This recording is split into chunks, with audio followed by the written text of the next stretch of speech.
bal nabiga ayaa idin sheekeynaya dhageysta. Allahu akbar, maxaa ka qurux badan in nabiga uu ku sheekeeyo. Dhageysta, aniga waa idin gudbinaya, laakiin nabiga sallallahu alayhi wa sallam ayaa ku sheegaya. Wuxuu leeyahay mataqaanan, wuxuu leeyahay waxaa jiray nin weligiisa acmaal wanaagsan aanan la iman. weligiisa acmaal wanaagsan iyo wax wanaagsan ma sameyn. maxaa laga wadaa? yacni xumaan un buu samayn jiray, wanaag weligiisa lama iman. haddaan ku weydiiyo weligaa wanaag miyaad la timid? waxaa leedahay hadda ayaan cisho ka imid, hadda ayaan duhur ka imid, waalidkay si wanaagsan ayaa ula dhaqmaa, sadaqa ayaan baxsada, qur'aan ayaa hadda dhow aqristay. wanaag badan ayaa laga yaabaa inaad la timid. laakiin nabi sallallahu alayhi wasallam wuxuu ninkan weligiisa wanaag lama iman. dhageysta qisadana cajiibka badan.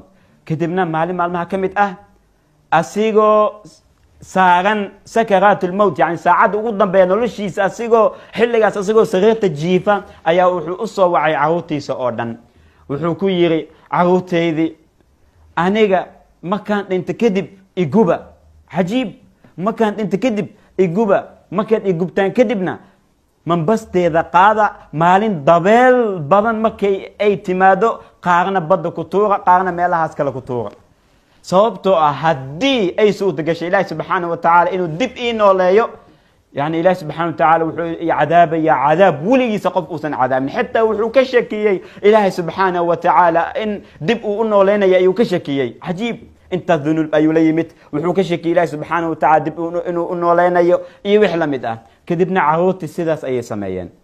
markuu dhinta kadib way gubeen, mambasta ayay qaadeen, qaarna maalin dabeel daran markay timid, qaarna badda ayay ku tuureen, qaarna dhulkaas ayay ku tuureen. kadibna ilaahay subxaanahu wa tacaala waa kun fayakuun, wax walba uu rabo u sameeyaa. awooddiisa ayaa adduunkan oo dhan ay ku socotaa. dib ayuu usoo nooleeyay ilaahay subxaanahu wa tacaala. kadibna adduunkiisa ayuu weydiiyey. ilaahay oo og adduunkiisa uu weydiinaya, wuxuu ku yiri, maxaa sidan u samaysay? maxaa kuugu kalifay sidan inaad samayso? kadibna addoonkii wuxuu yiri, mataqaanaan, midka intaas caasinaya ilaahi subxaanahu wa tacaala, ka shakiyey ilaahay inuu dib u nooleynayo, wuxuu yiri, ilaahayow cadaabtaada ayaan ka baqayay, ilaahayow adiga ayaan kaa baqayay. kadibna ilaahay subxaanahu wa tacaala wuu u dambi dhaafay. cajiib, ilaahay subxaanahu wa tacaala ayuu caasiyey. xitaa wuxuu ka shakiyey ilahay dib inuu u nooleynaya, haddana ilaahay subxaanahu wa tacaala wuu cafiyey. naxariistiisa bilow iyo dhammaad ma lahan ilaahay subxaanahu wa tacaala. naxariistiisa ayaa ku noolnahay wallahi. bal qiso kale